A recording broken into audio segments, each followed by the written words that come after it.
بسم اللہ الرحمن الرحیم۔ السلام علیکم ورحمۃ اللہ وبرکاتہ۔ میں آصف الرحمن الوی آپ کی خدمت میں حاضر ہوں۔ روزانہ Peoples Party Lyari NDMA Karachi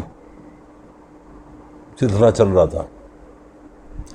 آج میں نے سوچا منہ کا ذائقہ بدلا جائے اور آپ لوگوں کو کسی ایسی سچائی سے آگاہی دی جائے جو بہت سارے لوگوں کی نظروں میں ابھی تک نہیں آئی ہوگی۔ آج کی ویڈیو میں جو بنا رہا ہوں وہ میں بتا رہا ہوں آپ کو مذہبی جماعتوں کا پاکستانی سیاست میں بدنما کردار۔ بدنما کیوں کہہ رہا ہوں اس کی وجہ میں بتاتا ہوں آپ کو۔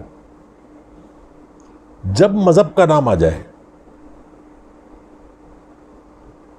تو یا تو انتہا پسندی دماغ میں آتی ہے یا بالکل لوور جس کو مذہب کے بارے میں کچھ نہیں پتا، ماڈریٹ نام کے لوگ کہیں نظر نہیں آتے یا ان کی اتنی سے نہیں ہے، کیونکہ اگر آپ ذرا سی کو بات کریں تو آپ پہ فتویٰ لگ جاتا ہے۔ مجھے ان فتووں کی فکر نہیں۔ میں آج آپ کو صحیح معنوں میں یہ بتاؤں کہ ان مذہبی جماعتوں کا پاکستان بننے کے بعد سے لے کے آج تک جو کردار رہا ہے وہ دنیا میں کہیں دیکھنے کو آپ کو نہیں ملے گا۔ جمعیت علماء اسلام، جمعیت علماء پاکستان، جماعت اسلامی اور بہت ساری تنظیمیں ہیں، سنی تحریک، یہ سب بہرحال اور بہت ساری، میں کس کا نام لوں گا؟ میں کچھ چیدہ لوگوں کے نام لوں گا اور ان کی جماعت کے نام لوں گا۔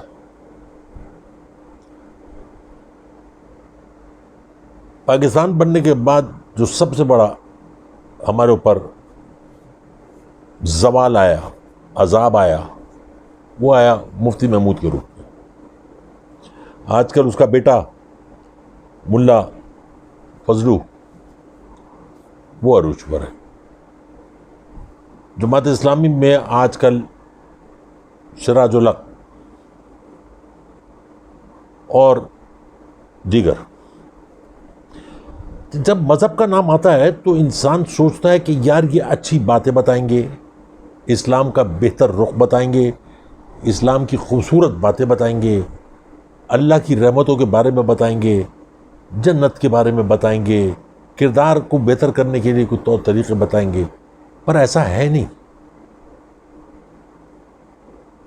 یہ آپ کو جہنم کے قصے سنائیں گے، اللہ کے عذاب سے ڈرائیں گے، قبر کے عذاب سے ڈرائیں گے، اور پھر جو ان کا کردار سیاست میں ہے وہ بھی بتاتا ہوں میں آپ کو۔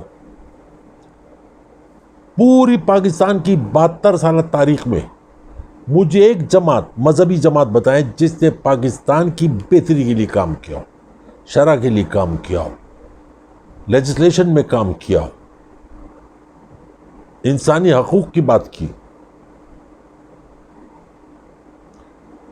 امیر اور غریب کے یہ تو دنیا میں ہمیشہ سے رہا ہے کہ ایک امیر طبقہ بھی ہے، غریب طبقہ بھی ہے، مڈل کلاس بھی ہے۔ اگر یہ نہ ہو تو کسی کی ضرورت ہی نہ ہو، مگر آپس میں رویوں کے بارے میں کبھی کسی نے نہیں بتایا۔ ایک بات تو یقینی ہے، اگر آپ کے اندر عاجزی نہیں ہے، انکساری نہیں ہے، انداز دھیما نہیں ہے، چہرے میں مسکراہٹ نہیں ہے، تو اسلام اور مذہب سے آپ کا کوئی تعلق نہیں۔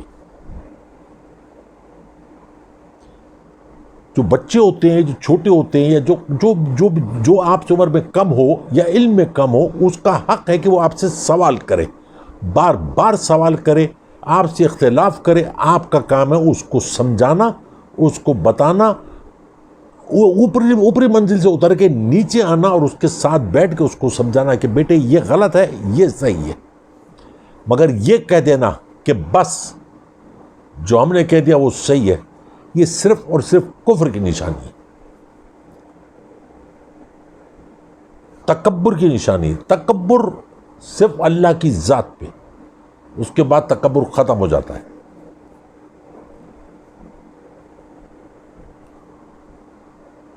جماعت اسلامی کی میں اس لیے بات کر رہا ہوں کہ ایک زمانے میں جماعت اسلامی کے پاس سیٹیں بھی ہوتی تھیں، اسمبلی میں ان کی شمولیت بھی ہوتی تھی، اور ایک ان کا، لیکن جماعت اسلامی وہ پہلی پارٹی ہے جس نے اپنی سیاست میں، ملک کی سیاست میں تشدد کو انٹروڈیوس کرایا۔ 60s کے اول میں، 60 کی دہائی میں جماعت اسلامی نے ایک تنظیم بنائی جس کا نام انصار تھا۔ یہ دہشت گرد تنظیم تھی، یہ ملیٹنٹس تھے، اپنی ہی قوم کے اوپر، اپنے ہی لوگوں کے اوپر، اپنے ہی اللہ اور اللہ کے رسول کو ماننے والے، قرآن کو ماننے والوں پہ تشدد کر رہا ہے، جو بعد میں ایم کیو ایم نے اس کو سیکنڈ کیا، اور M Q M Jamaat Islami کے خلاف کھڑی ہوئی، اور جماعت اسلامی کے بہت سارے لوگ جو تھے وہ ایم کیو ایم میں چلے گئے۔ انصار کے بانیوں میں سے ابھی بھی کچھ ہیں، پھر ان کا میں کسی اور ویڈیو میں ذکر کروں گا۔ اور تشدد کا اس سلسلہ شروع ہوا جب بھٹو کے خلاف تحریک کا آغاز ہوا۔ جماعت اسلامی جتنے فنڈز لیتی ہے،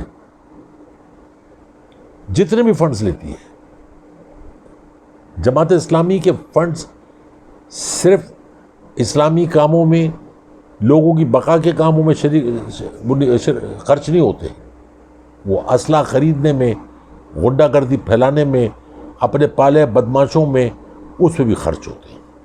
یہی حال مولانا فضل الرحمان کا ہے۔ آپ بات کر کے دیکھ لیجئے، وہ ڈنڈے لاٹھیوں سے آپ کو مار مار کے آپ کا برکس نکال دیں گے۔ یہ ہے ان کی تربیت۔ اسلام کتنا خوبصورت، دنیا کا خوبصورت مذہب ہے کیا اسلام؟ پیار، محبت، عزت، احترام، اس کے علاوہ اسلام میں ہے کیا؟ یہ لوگ بڑے منہ سے دوسرا کلمہ گو کو کافر قرار دیتے ہیں صرف اپنی بقا کے لیے۔ سازشی یہ لوگ ہیں، دنیا کا جھوٹ یہ بولتے ہیں، فراڈ یہ کرتے ہیں، فریب یہ کرتے ہیں، مکاری ان کے اندر ہے، اور یہ اپنے آپ کو مذہبی جماعتوں کے ساتھ، مذہب کے نام کے ساتھ جوڑ کے لوگوں کو بیوقوف بناتے ہیں۔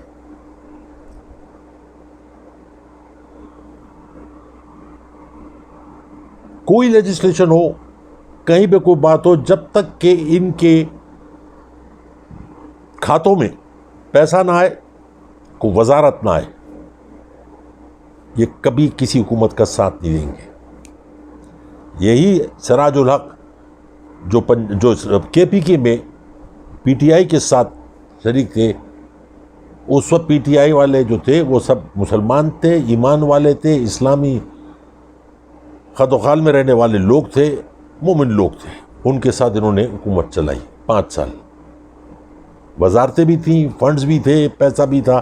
کوئی ایک پروجیکٹ ان کے پاس گھوم پھر کے، جب بھی آپ ان سے کچھ سوال کریں گے تو نعمت اللہ خان کا نام لیں گے۔ وہ اس کی غلطی تھی کہ وہ جماعت اسلامی میں تھا، کیونکہ انسان اچھا تھا، اس نے کام کیا، اس لیے اس کا جماعت اسلامی کو کوئی کریڈٹ نہیں جاتا، میری نظر میں تو نہیں جاتا، باقی لوگ کہتے ہوں گے۔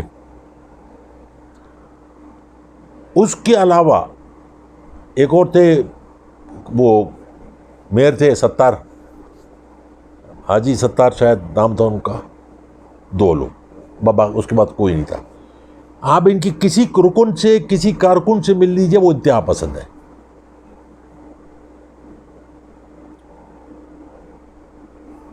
میرا کافی قریبی تعلق رہا ان لوگوں سے، جس کو منصورہ کہتے ہیں۔ اگر اس کی کوئی اسٹنگ آپریشن کرے اور اس کی ویڈیو بنائے تو آپ لوگوں کو پتہ چلے گا کہ منصورہ میں کیا ہوتا ہے۔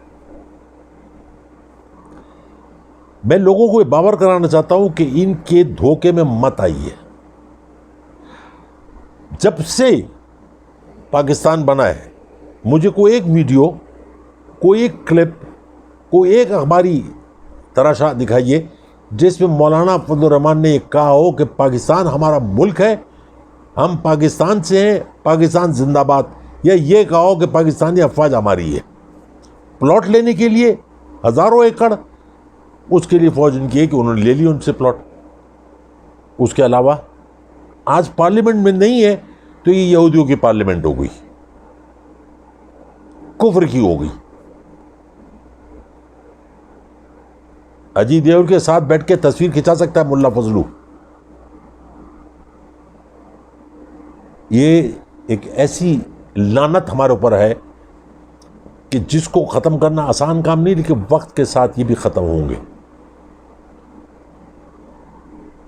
آپ کسی عورت کے ساتھ بات کر رہے ہیں تو آپ پہ فتویٰ لگ جائے گا، لیکن آپ ٹی وی پہ پارلیمنٹ میں بیٹھ کے عورتوں کے ساتھ بیٹھ کے چائے پیجئے، گپ شپ ماریے، اس پہ میڈیا پہ بیٹھ کے آپ ان کے ساتھ پروگرام کریں، وہ سب جائز ہے، حلال ہے. میں کہنا نہیں چاہتا کیونکہ ان کا انتقال ہو چکا ہے، لیکن اتنا ضرور کہوں گا کہ مولانا شاہ احمد درانی بھی اس میں سے کم نہیں تھے، 2 ہاتھ آگے ہی تھے. آج ان کا بیٹا بھی مولانا فضل الرحمان کے ساتھ ملا ہوا ہے.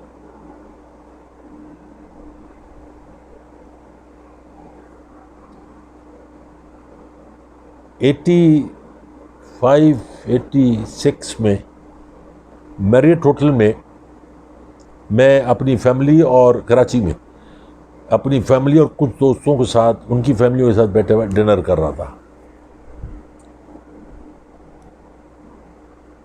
تو شور مچا، تو ایسے جھک کے دیکھا تو دیکھا سامنے سے مولانا شاہ احمد درانی کو 15-20 لوگوں کے ساتھ آ رہے ہیں. لوگ ان کا ہاتھ چوم رہے ہیں. پتہ نہیں یہ ہمارے اسلام میں کہاں سے آ گیا ہاتھ چومنا. لیکن ایک بندہ سیڑھیوں سے اترتا ہوا آیا. میں جب بھی کوئی بات کروں گا تو وہ بات کرتا ہوں جس کا میں خود وٹنس ہوں، سنی سنائی بات نہیں. سیڑھی پہ سے بندہ اترتا ہوا آیا، بولا او یہ منکر انسان ہے، بڑے بازار میں، بڑی محفل میں، بڑے ہوئے میریٹ ہوٹل کے اندر یہ منافق انسان ہے. یہ تھا ان کے اپنے صاحبزادے، کوئی دوسرا نہیں تھا. دوسرا تو کہہ سکتا ہے نا، لیکن اس کا اپنا صاحبزادہ.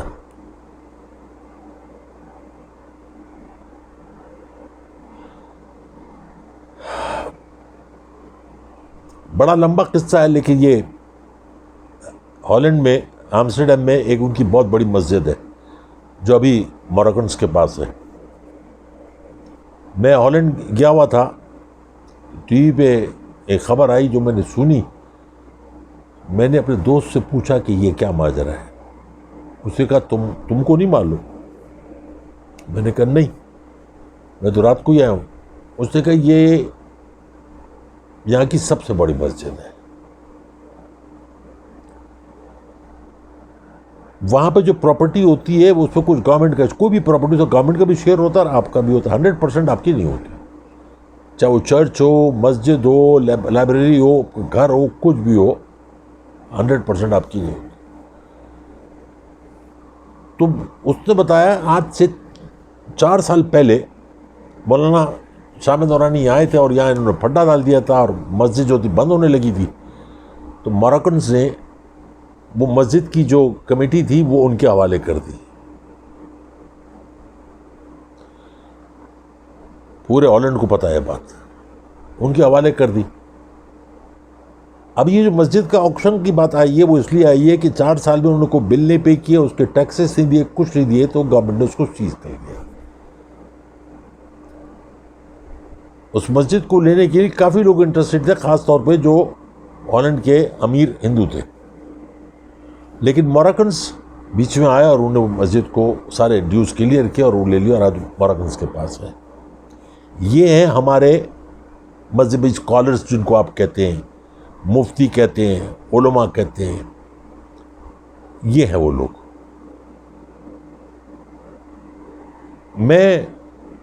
میری ذاتی دشمنی کسی کے ساتھ بھی نہیں، لیکن میں جب دیکھتا ہوں کہ میرے بچے جو ہیں، میرے لوگ جو ہیں وہ گمراہ ہو رہے ہیں تو میں بتانا چاہتا ہوں. مولانا مفتی منیب الرحمان کتنے سال سے رویت لال کمیٹی کی چیئرمین ہے. کوئی ایسا سال جس میں پھڈا نہ ہوا.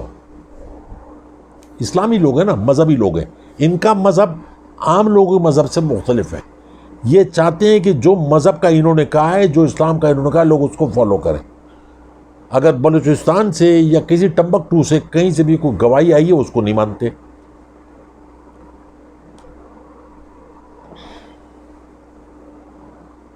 ان کا کردار جو ہے، انسان کا جو ظاہری کردار ہوتا ہے، وہی سب کچھ ہوتا ہے.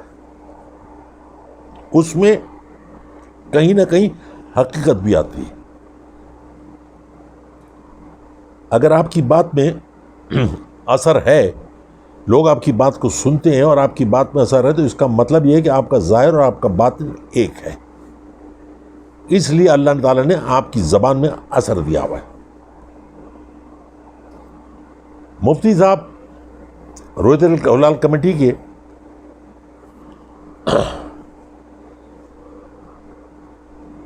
آپ نے ٹی وی پہ اکثر دیکھا ہوگا، پچھلی دفعہ انہوں نے میڈیا والوں کے ساتھ بدتمیزی کی. ایک مفتی بدتمیزی کر سکتا ہے؟ نہیں، وہ مفتی نہیں ہے.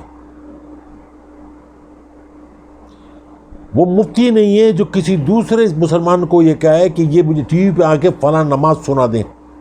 وہ مفتی نہیں ہو سکتا، وہ عالم نہیں ہو سکتا، وہ مولوی بھی نہیں ہو سکتا، اس کا اسلام سے کوئی تعلق نہیں ہو سکتا.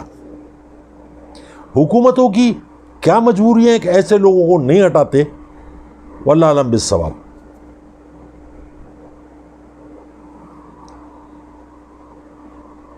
جو بات ہے وہ یہ ہے کہ جو مذہبی جماعتیں ہیں، اب جیسے کراچی میں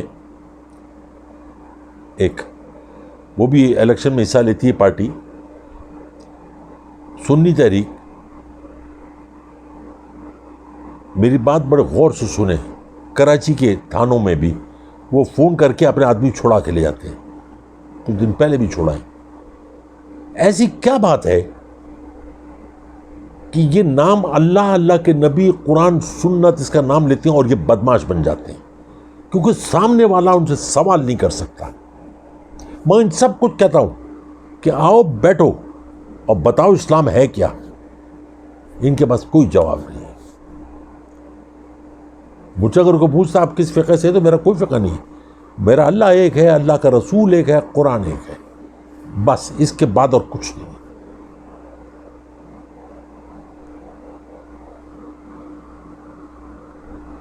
میں ہاتھ ملاتے ہوئے یا کسی کو دعوت دیتے ہوئے یا کسی کی دعوت قبولتے ہوئے یہ دیکھتا ہوں کہ یہ کلمہ گو ہے یا نہیں ہے. باقی اس کا اندر کا کیا حساب کتاب وہ جانے. ہاں، حلال اور حرام کا ضرور میں دیکھ لیتا ہوں. مجھے حلفاً بیان دیجیے گا کامنٹس میں یا ٹویٹر پہ یا فیس بک پہ، کیا ان لوگوں کے چہروں پہ نور ہے؟ کیا ان لوگوں کو دیکھ کے کوئی بچہ کوئی اسلام کی طرف راغب ہو سکتا ہے؟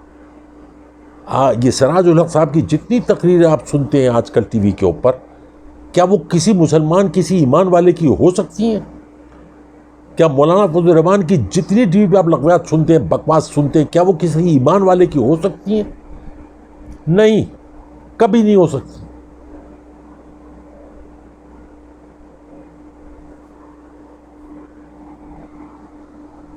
یہ سلسلہ میں جاری رکھوں گا. کل اور اس کے بارے میں بتاؤں گا آپ کو، ان کے کارنامے، ان کی بدکاریاں جو انہوں نے اس ملک کے ساتھ، عوام کے ساتھ، قوم کے ساتھ کی. اس وقت میں آخر میں اپنے بچوں سے مخاطب ہوتا ہوں. دیکھو میرے بچوں، اسلام کا ایک چھوٹا سا جز ہے. تم تعلیم یافتہ ہو، میں نے آج صبح ٹویٹ بھی کی، تم تعلیم یافتہ ہو، بہت اچھی بات ہے. اللہ تمہیں اور علم سے نوازے. تمہارے پاس دولت ہے، تم کو اللہ اور دولت سے نوازے. تم خوبصورت ہو، ہینڈسم ہو، کول ہو، ٹول ڈارک اینڈ ہینڈسم ہو، گڈ فار یو. مگر اگر وہ علم تمہاری حد تک محدود ہے، اس سے کوئی بھی علم کی روشنی نہیں مل رہی، وہ بیکار ہے. تمہاری دولت سے اگر کسی کو کوئی فیض نہیں پہنچ رہا تو وہ بھی بیکار ہے. تمہاری خوبصورتی وقتی ہے. روح خوبصورت کرو، اپنی اندر کی جو آتما ہے، جو روح ہے، اس کو خوبصورت کرو. کچھ نہیں کر سکتے ہو تو ایک کام ضرور کرو، اس ملک کی بہتری کے لیے، اللہ کی رضا کے لیے، اللہ کے نبی کی خوشنودی کے لیے۔ تم لوگ اس کو ملازم کہتے ہو، نوکر کہتے ہو، میں ان کو خدمتگار کہتا ہوں، میں ان کو اپنا بچہ کہتا ہوں جو میرے پاس ہے، کہ میرے بچے ہیں۔ ایک کو ضرور اپنے علم سے نوازو، اس کو تعلیم دو، ضرور دو۔ جب تم اپنا علم بانٹو گے تو اللہ کا نور پھیلے گا پوری دنیا میں۔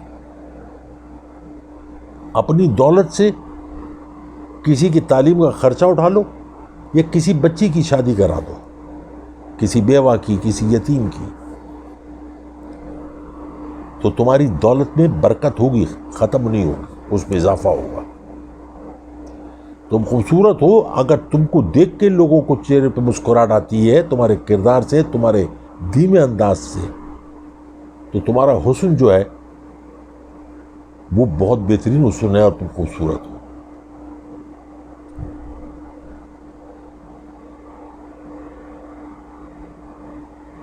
جو جتنا بھی خوبصورت ہو، مرتے وقت اس کے اعمال اس چہرے پہ ہوتے ہیں۔ لوگ کہتے ہیں نا، آپ نے بھی سنا ہوگا، یار کتنا نورانی چہرہ تھا، کتنا روشن چہرہ تھا، وہ ٹیوب لائٹ لے کے نہیں لیٹا تھا، اس کا علم، اس کا ایمان، اس کا کردار، اس کا کام ایسا تھا۔ پھر وہی کہوں گا بچوں، ان سب چیزوں کے لیے حوصلہ چاہیے، یقین چاہیے، اور مضبوط قسم کا یقین چاہیے۔ اپنی دعاؤں میں، پیار میں، محبت میں یاد رکھو۔ میرا بہت سارا پیار، محبت، دعائیں انشاءاللہ تعالیٰ اسی سلسلے کو کل جاری رکھیں گے۔ آپ سے پھر کل ملاقات ہوگی۔ السلام علیکم ورحمۃ اللہ وبرکاتہ۔